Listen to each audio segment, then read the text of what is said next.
Cancer de la prostate. Les meilleures options de traitement.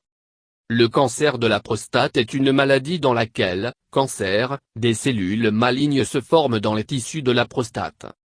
Les signes de cancer de la prostate comprennent un faible débit d'urine ou des mictions fréquentes.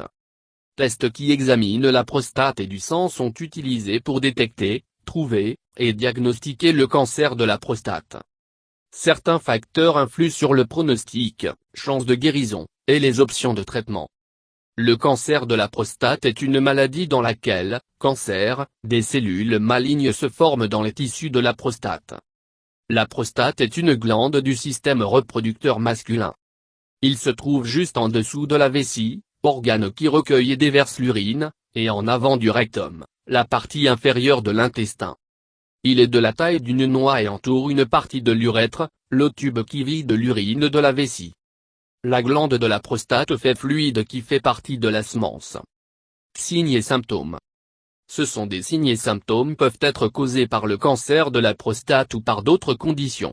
Vérifiez auprès de votre médecin si vous avez une des opérations suivantes. Faible ou interrompu stop en go, écoulement de l'urine. Envie soudaine d'uriner. Mictions fréquentes, en particulier la nuit.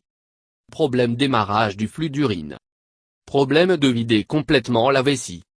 Douleur ou sensation de brûlure au moment d'uriner.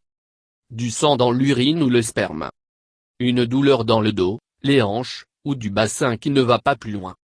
Essoufflement, se sentant très fatigué, un rythme cardiaque rapide, des étourdissements ou une peau pâle causée par l'anémie. La condition est appelée hyperplasie bénigne de la prostate, HBP, et bien que ce n'est pas le cancer, la chirurgie peut être nécessaire. Les symptômes de l'hyperplasie bénigne de la prostate ou d'autres problèmes dans la prostate peuvent être comme les symptômes du cancer de la prostate.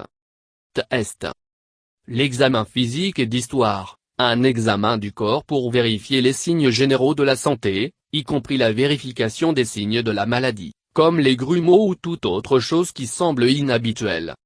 Une histoire des habitudes de santé du patient et les maladies passées et les traitements seront également prises. Toucher rectal, docteur, un examen du rectum. Le médecin ou l'infirmière insère un doigt ganté et lubrifié dans le rectum et se sent la prostate à travers la paroi rectale pour des bosses ou des zones anormales. Antigène, PSA, spécifique à la prostate, un test qui permet de mesurer le niveau de PSA dans le sang. Le PSA est une substance produite par la prostate qui peut être trouvée dans une plus grande quantité dans le sang des hommes ayant un cancer de la prostate. Les niveaux de PSA peuvent également être élevés chez les hommes qui ont une infection ou une inflammation de la prostate ou HBP, une plus grande échelle, mais non cancéreux, de la prostate. Imagerie par résonance magnétique transrectale, IRM, une procédure qui utilise un puissant aimant, des ondes radio, et un ordinateur pour faire une série de photos détaillées des zones à l'intérieur du corps. Biopsie, l'élimination des cellules ou des tissus afin qu'ils puissent être consultés sous un microscope par un pathologiste. Le pathologiste vérifie l'échantillon de tissu pour voir s'il y a des cellules cancéreuses et découvrir le score de Gleason. Échographie transrectale, une procédure dans laquelle une sonde qui est de la taille d'un doigt est insérée dans le rectum pour vérifier la prostate. La sonde est utilisée pour faire rebondir les ondes sonores à haute énergie, ultrasons, hors des tissus ou des organes internes et de faire des échos. Les échos forment une image des tissus du corps appelée un sonogramme.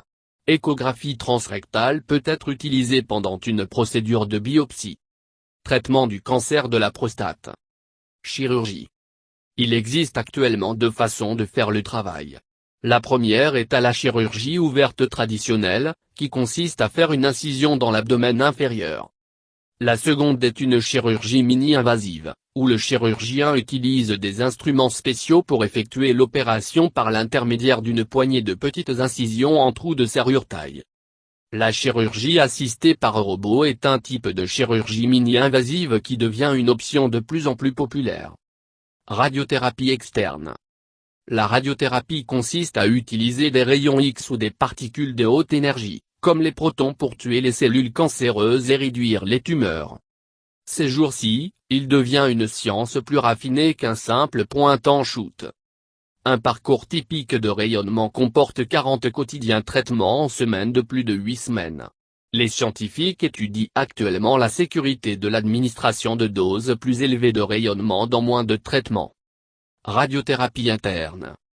Si Schlepping à l'hôpital 5 jours par semaine pendant 8 semaines pour recevoir le rayonnement externe sonne comme le plus grand engagement que vous avez fait depuis le mariage, vous pourriez avoir le rayonnement venu à vous avec la curithérapie.